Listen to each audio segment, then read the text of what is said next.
Hello everyone, उम्मीद है आप सब ठीक होंगे। आज हमारा लेक्चर नंबर 8 है 17 कोड्स ऑफ इंग्लिश और हमारा जो कोड है वो है 5वां कोड विल। जब भी आप किसी भी सेंटेंस के बीच में पढ़ेंगे या बोलेंगे या सुनेंगे तो समझ जाएं कि बात फ्यूचर की हो रही है, यानी आने वाले वक्त की। ये हमें टाइम के बारे में समझना है, क्योंकि ये हम समझ गए तो हम सब कुछ समझ गए। आगे rules and sense of will, वही आपकी स्क्रीन पे नज़र आ रहा है। रूल, पुराना रूल, सेम टू सेम।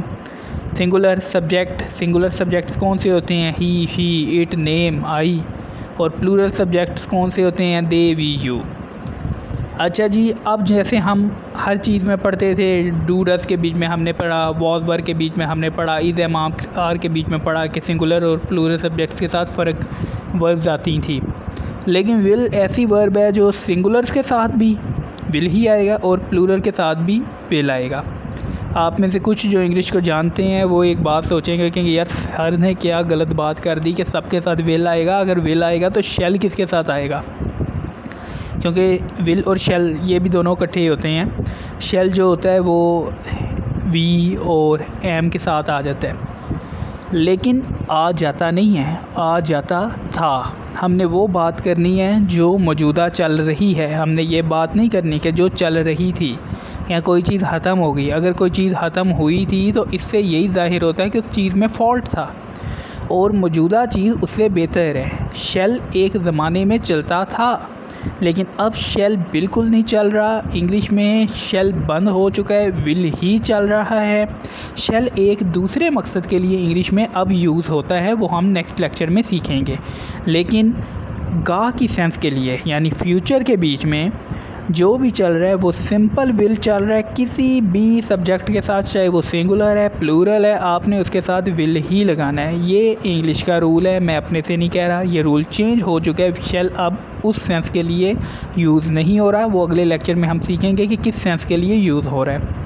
ऐसे सीखेंगे तो अच्छा होगा, क्योंकि अभी आप किसी जगह पे पढ़ भी सकते हैं। मुमकिन है आप कोई किताब पढ़ेंगे तो उसके बीच में शेल का यूज़ हो रहा होगा, लेकिन शेल का यूज़ हो रहा होगा, लेकिन आने वाले कुछ सालों के बीच में 1 साल बाद, 2 साल बाद उसका यूज़ प्रॉपरली ख़त्म हो चुका होगा, क्योंकि पीछे से शेल बंद हो गया है इस सेंस के लिए। इसलिए विल ही यूज़ होगा और विल के साथ ही चलेंगे तो कामयाबी हासिल करेंगे।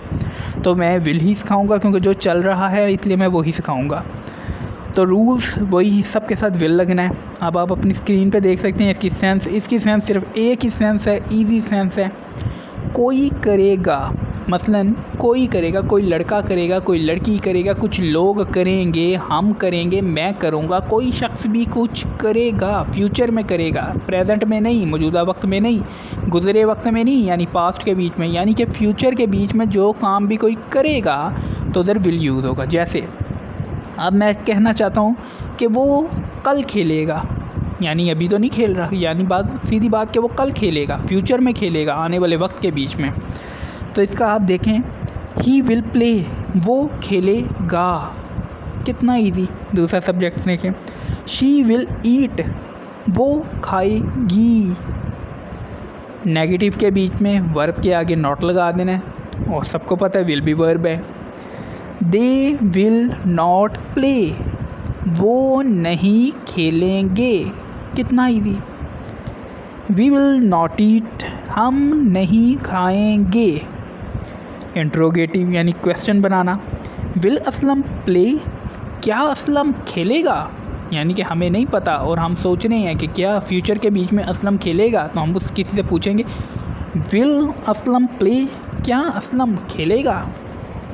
इसी तरह से विल इट ईट, क्या वो खाएगा। नेगेटिव के साथ, विल यू नॉट प्ले, क्या तुम नहीं खेलोगे। विल आई नॉट ईट, क्या मैं नहीं खाऊंगा। कितना इजी है, और इतने इजी काम के बीच में तकरीबन 4 मिनट के अंदर हमने विल से हमेशा के लिए जान छुड़ा ली। अब हमें विल की ज़रूरत नहीं। विल पूरी दुनिया में किसी भी सब्जेक्ट या फिर किसी भी बुक या फिर किसी भी आर्टिकल या किसी भी न्यूज़पेपर के बीच में आएगा तो हमें इससे डरने की ज़रूरत नहीं। अब हम विल को लिख सकते हैं और विल को पढ़ सकते हैं और इसका मतलब समझ सकते हैं। अब ये देखें कितना इजी था और इतना भार बना हुआ था। अब आगे आपकी स्क्रीन पे कुछ क्वेश्चंस नज़र आ रहे हैं। वो लड़ाई करेगा, इसकी आपने इंग्लिश बनानी है। नंबर आपकी स्क्रीन पे आ रहा है, स्क्रीनशॉट खींचना है और इसकी ट्रांसलेशन लिखनी है, कुछ व्हाट्सएप कर देना है। कुछ देर बाद आपको इसका मैसेज आ जाएगा कि आपने कितने मार्क्स लिए हैं। मैसेज एक बार ही करिएगा और अच्छी तरह से सीख के करें। लेक्चर को एक बार देखें, एक नहीं तो दूसरी बार देखें। फिर भी समझ नहीं आता तो पिछले लेक्चर्स देखें, सब कुछ समझ आएगा, क्योंकि पिछले लेक्चर्स में ज़्यादा डिटेल में बताया गया है। क्योंकि रूल सेंस ये हमने बेसिक इसका पिछले लेक्चर्स में ही सीखा है। आने वाले वक्त के बीच में आपकी प्रैक्टिस एक्सरसाइजेज हैं और वो इतनी टफ़ एक्सरसाइजेज हैं कि आम इंसान उसे देख के हैरान हो जाएगा और नहीं कर सकता, लेकिन आप लोग इसको करेंगे क्योंकि आपके पास 17 कोड्स हैं इंग्लिश के। आप वो 17 कोड जानते होंगे और आप उसको इतनी आसानी से लिखेंगे जैसे कि एक छोटा सा कोई आप 2 सेंटेंस लिख रहे हैं, जबकि वो पूरी एक तकरीबन मेरे ख्याल से 1000 वर्ड्स की एक ट्रांसलेशन होगी, जो ट्रांसलेशन आप करेंगे। ये मेरा आपसे वादा है, बशर्ते आप भी मुझसे वादा करें कि आप इसको सीखें और अच्छी तरह से सीखें और इसके एग्ज़ाम दें, यानी कि पेपर दें, व्हाट्सएप करें ताकि आपके नंबर लगें। उसके अलावा ये जैसे मैंने बताया, वो लड़ाई करेगा, हम नहीं लड़ाई करेंगे। क्या मैं लड़ाई करूँगा? क्या तुम नहीं लड़ोगे? कितने इजी हैं, इसको आप बनाएं। अगर लड़ाई में पज़ल हो रहे हैं तो इसके मीनिंग होते हैं फ़ाइट।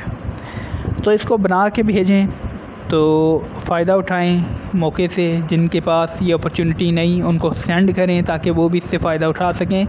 Thank you.